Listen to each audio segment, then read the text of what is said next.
Avec moi dans cette émission, Alpha Mamadou Diallo, bonsoir. Bonsoir Aliou Bangoura, bonsoir à tous. Bonsoir à vous, Diarra Girassi. Bonsoir Aliou, bonsoir à tous. Bonsoir Mamadou Yaya Baldé.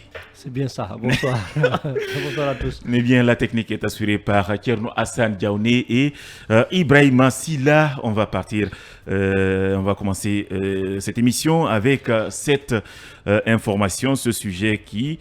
En tout cas, défrayer la chronique en quelque sorte, on va parler de la maltraitance d'enfants. Yara, je vais commencer par vous, puisque c'est vous qui êtes, je ne sais pas comment vous qualifiez, la spécialiste des questions d'enfants.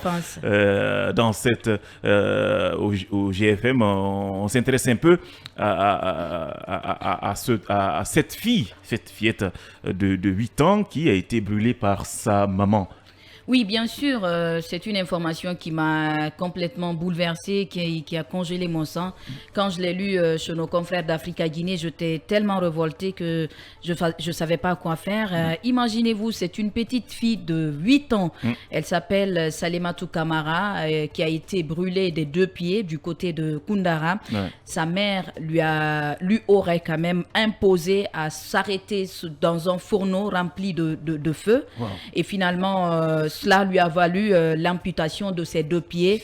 Et alors, c'est quand même un enfant. C'était bien sa fille. Mais bien sûr, c'était sa fille. Mais elle a raconté aux gens qu'elle souffrait d'une maladie, alors qu'en réalité, c'était pas ça.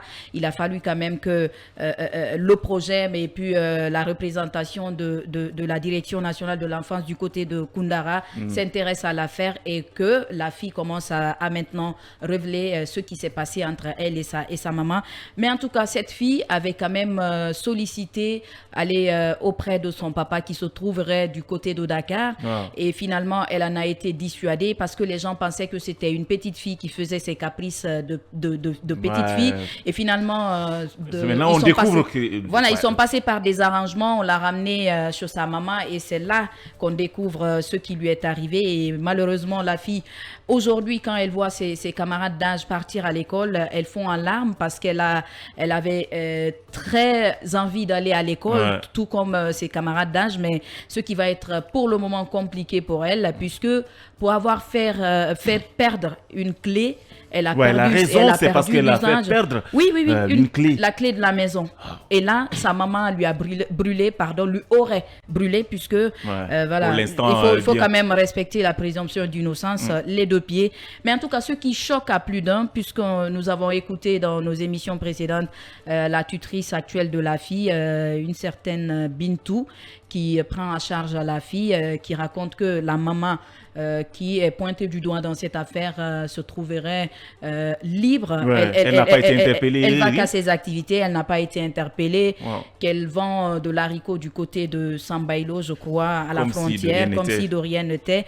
Pendant ce temps, la fille, elle souffre de tout ce qui lui est arrivé. C'est quand même très dommage, puisque la Guinée a quand même du mal à rompre avec toutes ces scènes horribles de maltraitance d'enfants, de violence à l'égard des enfants. Je pense que les autorités doivent s'impliquer personnellement dans cette affaire pour pouvoir mettre la présumée auteure de ces faits du côté de Koundara. Pourquoi pas? Et je pense que le procureur devrait se saisir de cette affaire. Il ne faut pas attendre pour justement interpeller la présumée auteure. Un mot, Alpha Mamadou, les sévices corporels infligés à cette petite fille, c'est vraiment horrible. Oui, c'est très choquant. À entendre un peu la description faite par Diarra Girassi, on se rend compte que c'est vraiment sadique. C'est le dernier degré, on va dire, de la cruauté. C'est vraiment cruel de traiter un enfant innocent de cette manière.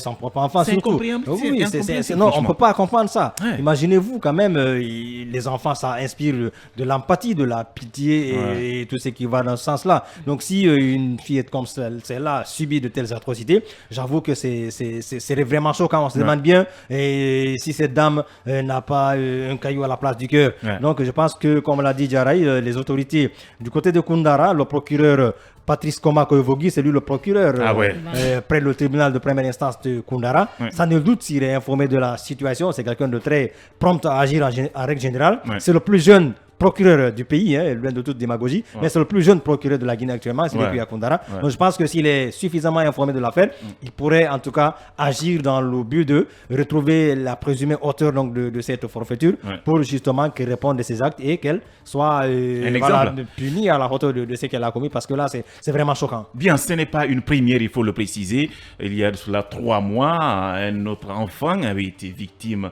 de brûlures. Hein. Lui aussi, c'était son papa, parce que tout simplement, il avait volé des arachides. Ça, c'était du côté de Mali, hein, chez moi, il faut le préciser, précisément à Dougountouni. Oui, il y a des pratiques qui continuent. Oui, c'est vraiment triste. Hein. C'est dommage, c'est insoutenable, c'est inhumain. Tout ce que nous assistons avec ces sévices corporels quand même qui sont infligés aujourd'hui à des innocents. Moi, je considère un enfant comme quelqu'un d'innocent. Absolument. Ce n'est pas vraiment la meilleure manière d'éduquer. Je ne comprends même pas c'est quoi le mobile, c'est quoi les objectifs poursuivis. Alors, c'est qu'on veut vraiment... On a comme l'impression que, peut-être chez nous en Afrique, on pense que oui, c'est mon enfant, je fais ce que je veux. Peut-être c'est l'ignorance. C'est ce qui amène peut-être les parents à faire ce qu'ils veulent de leurs enfants, et pourtant, c'est pas normal. C'est une mauvaise perception, à mon avis, c'est une mauvaise conception même de son rôle parental. Et je ne sais pas comment l'expliquer, mais je suis vraiment dépassé par tous ces faits-là. Nous observons tous les jours des cas de cette nature-là et finalement ça prospère, il n'y a personne pour arrêter ça. Je pense que quand même il faut, comme l'a dit mes prédécesseurs, que les autorités compétentes puissent quand même se bouger un peu, essayer de faire quelque chose pour que cette saignée-là arrête, parce que je pense qu'on ne peut pas tolérer ça. Un enfant, je pense que c'est ce que nous pouvons avoir de plus précieux sur cette terre. Bon, c'est compliqué, l'enfant maintenant, elle est handicapée. Ça va quand même affecter son avenir. Ça c'est clair. Voilà, on espère que les autorités vont se saisir de cette affaire. On va à présent